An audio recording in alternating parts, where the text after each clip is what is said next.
Lapwing is about language and the word Lapwing itself. It's a kind of biography of the word.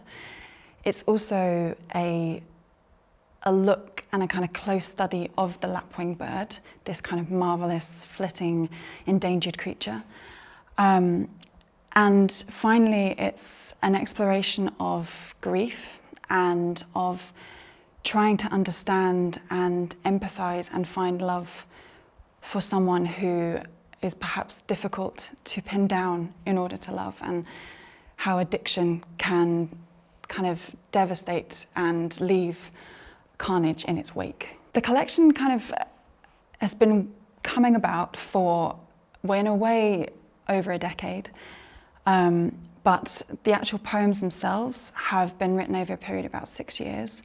The first set, which are the numerical poems, they were written about 6 years ago, and I had just had my first child, and I was walking the fields around where I live, and I was doing that thing, you know, where you have your baby and you're kind of bobbing along, and I suddenly noticed some birds sort of bouncing and bobbing along as well, and we were sort of there bobbing and bouncing together, and I didn't know what they were, and I was just kind of immediately fascinated by them and by their call, and so I kind of kept going back there every day with the baby and just sort of started to get an interest in these birds. And then once they kind of got stuck and nested in my head, then this figure of Lapwing, this sort of weird, mercurial, flitting, very difficult, quite damaged, but incredibly enticing bird, sort of just set up shop and wouldn't go away. And all of these poems were sort of written really, really quickly, because as soon as I started learning about lapwings and their incredible behaviour, something just clicked, because lapwings are these, they're so interesting as a species. They are they feature in loads of different literature. So they crop up in John Gower, in Shakespeare, and often they are known as dirty birds. They're known as cowardly birds. They're used as an analogy to describe people who are, cowards and who are untrustworthy and unworthy and who lie. And so they have this terrible reputation, and yet they are sort of everywhere. And also they have all these regional names, hundreds of regional names, depending on where you are in the country. A lapwing is called a different thing.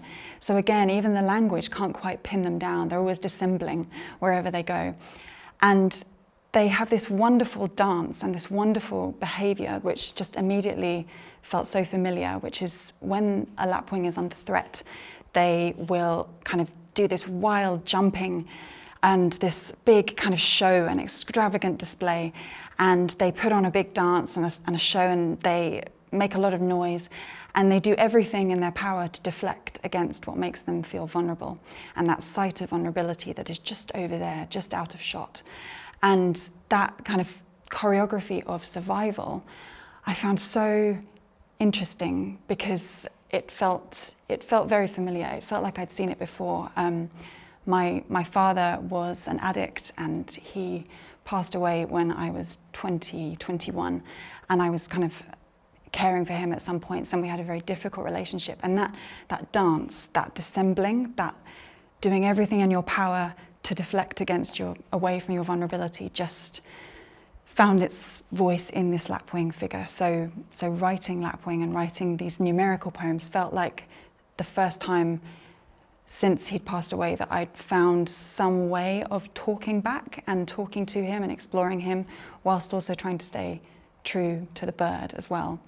I would say that the book deliberately refuses closure.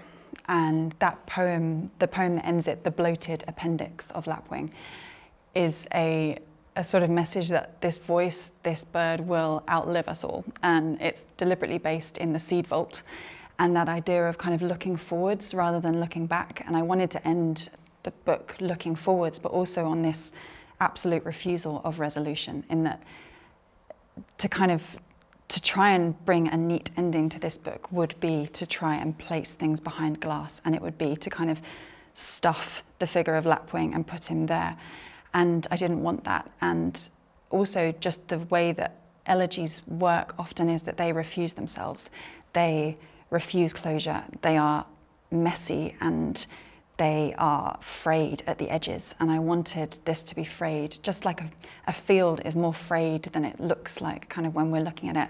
I wanted there to be dirt, and I wanted there to be things left over and things that can be picked up again.